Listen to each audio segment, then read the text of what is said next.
Alright, Chris, got your 43rd scale Crown Vic finished up.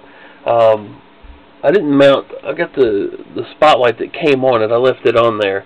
I didn't mount any of the other stuff on there. I didn't know what you wanted on there. I'll just send it with it. It comes with a little bag of some different antennas, the small puck style antenna as well, I think, in there, a couple whip style antennas, and a couple of different push bars. Like I said, I really didn't know what to mount on there. I think it has another spotlight in there as well if you want to mount it on the other side. But anyway, I'll just include that in the box. Now, you asked for flashing headlights and flashing taillights on this one.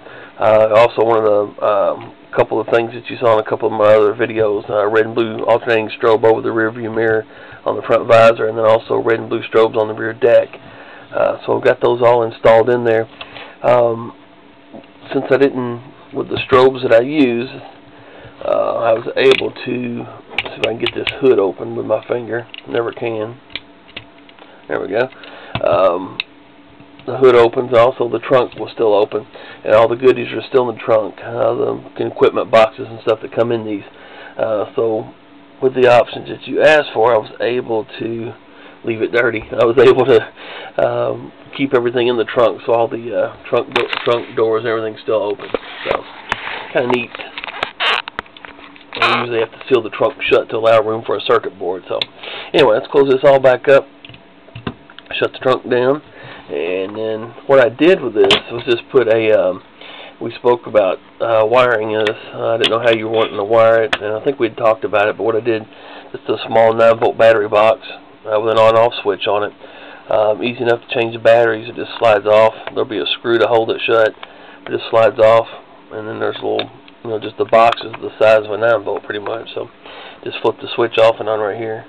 Controls the power to the car. So go ahead and turn this on. I got, again, red and blue strobe on the front visor that you can see there. Flashing headlights that you asked for. And, of course, the red and blue strobe, you can see it better there. And then spin it around here, you've got a red and blue strobe on each side of the rear deck. And, of course, my camera, I don't know why, for some reason, it makes it look like they stop flashing. They're consistent flash patterns. And then, of course, your flashing tail lights that you asked for. So, we've got it all finished up. Again, on the antennas and stuff.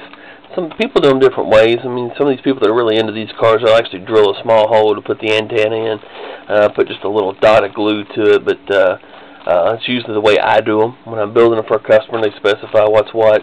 But you can just trim off the little bitty piece of the antenna that would go into a hole there, and just use like a little bit of like an Elmer's glue or something of that nature will hold them on there pretty well. And of course, this car does still roll. You can see you asked about that. I know it rolls as well as 43rd scale first response cars do, but it will roll. And so you can see where the wire goes in there at the bottom, but all the wheels, they do roll. And of course, the front wheels still steer too. So anyway, there you have it, Chris. Appreciate it, and we'll get this shipped out as soon as possible. Thanks again.